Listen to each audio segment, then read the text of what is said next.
வணக்கம் and welcome to Kovai தானா vlog. இன்னைக்கு பார்த்தீங்க அப்படின்னா லஞ்சுக்கு நான் வந்து ஒரு வித்தியாசமான ஒரு கிரேவி. அது என்ன அப்படின்னு பார்த்தீங்கன்னா, இப்போ முருங்காய் கூட கொண்டைக்கடலை போட்டு ஒரு மட்டன் குழம்பு ஸ்டைலில் நான் பண்ண போகிறேன். இப்போ முருங்காய் தோல் உரிச்சு வச்சாச்சு. மட்டன் குழம்புக்கு வந்து நம்ம என்னென்ன போட்டு வணக்குவோமோ அதெல்லாம் இப்போ வணக்கி வச்சுருக்கேன். சின்ன வெங்காயம், கொத்தமல்லி, வரமிளகா, தக்காளி இது எல்லாம் போட்டு நான் வணக்கி வச்சுருக்கேன். இப்போ இதை வந்து ஒரு நல்ல திக்கு பேஸ்ட்டாக அரைச்சிக்க போகிறேன். ரொம்ப தண்ணி ஊற்றாமல் அப்படியே நல்ல திக்கான ஒரு பேஸ்ட்டாக அரைச்சிட்டு அதுக்கப்புறம் பார்த்திங்கன்னா இந்த முருங்காயும் கொண்டைக்கல்லையும் போட்டு ஒரு கிரேவி ரெடி பண்ண போகிறேன். அதை ரெடி பண்ணிவிட்டு நான் காமிக்கிறேன் எப்படி வந்திருக்குன்னு. இப்போ பொரியல் பார்த்திங்கன்னா வாழைத்தண்டு பொரியல், வாழைத்தண்டு உருளைக்கிழங்கும். வாழைத்தண்டு நல்லா பொடி பொடியாக அரைச்சி வச்சுருக்கேன். இப்போ இது 2 தான் செய்ய போகிறேன். சாப்பாடு வச்சாச்சு. இப்போ பார்த்தீங்கன்னா அந்த வெங்காயம், சின்ன வெங்காயம்லாம் வணக்கணும்ல, அது வந்து இந்த மிக்ஸி ஜார்லாம் மாற்றிட்டேன். இப்போ அதே வடைச்சட்டியில் பார்த்தீங்கன்னா இந்த முருங்காயும் கொண்டைக்கல்லையும் போட்டு கொஞ்சமாக தண்ணி ஊற்றி அது வெந்துட்டு இருக்கட்டும். அது வெந்துட்டு இருக்கும்போது நான் வந்து இதை அரைச்சி எடுத்துகிட்டு வந்து அதில் வந்து சேர்க்க போகிறேன். சேர்த்துட்டு அதுக்கப்புறம் பார்த்திங்கன்னா கடைசியாக நல்லா முருங்காயெல்லாம் வெந்ததுக்கப்புறம் கொஞ்சமாக தாளித்து கொட்டிட்டா கிரேவி ரெடி. இப்போ இதை அரைச்சிட்டு வந்துடலாம்.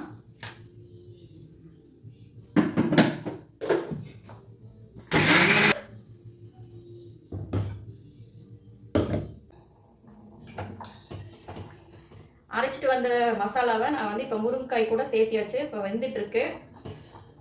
முருங்காய் கொண்டைக்கடலை கிரேவி எல்லாம் வெந்துட்டுருக்கு. இப்போ இந்த வடைச்சட்டியில் வாழைத்தண்டை தாளிச்சு விட்டுக்கிறேன். வாழைத்தண்டுக்கு பார்த்தீங்கன்னா சின்ன வெங்காயம் அப்புறம் பச்சை மிளகாயை நான் பொடியாக நறுக்கி வச்சுருக்கேன். இப்போ எண்ணெய் ஊற்றிட்டேன். கடுகு, கடலைப்பருப்பு தாளிச்சு விட்டுக்கிறேன். வாழைத்தண்டுக்கு கடலைப்பருப்பு போட்டால் நல்லாயிருக்கும். கடலைப்பருப்பு கொஞ்சமாக போட்டுக்கலாம். இப்போ கடலைப்பருப்பு வறுத்தாச்சு. இதை வெங்காயம், பச்சை மிளகாய் போட்டுக்கும் வெடிக்கி.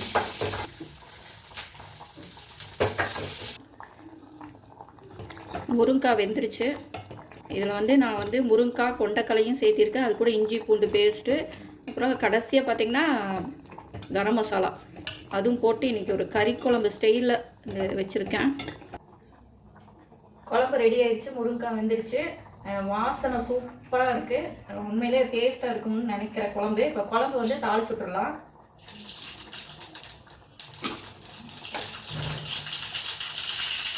குழம்பு ரெடி ஆயிடுச்சு. இப்போ தாளிச்சு கொட்டிட்டேன்.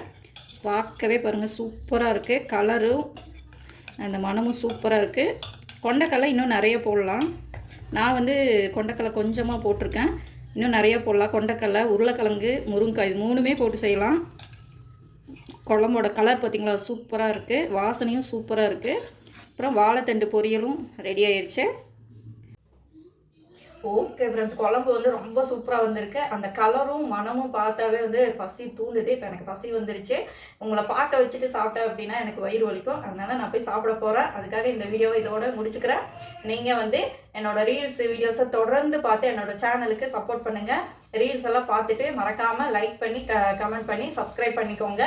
மீண்டும் அடுத்த வீடியோவில் சந்திக்கலாம். பாய்.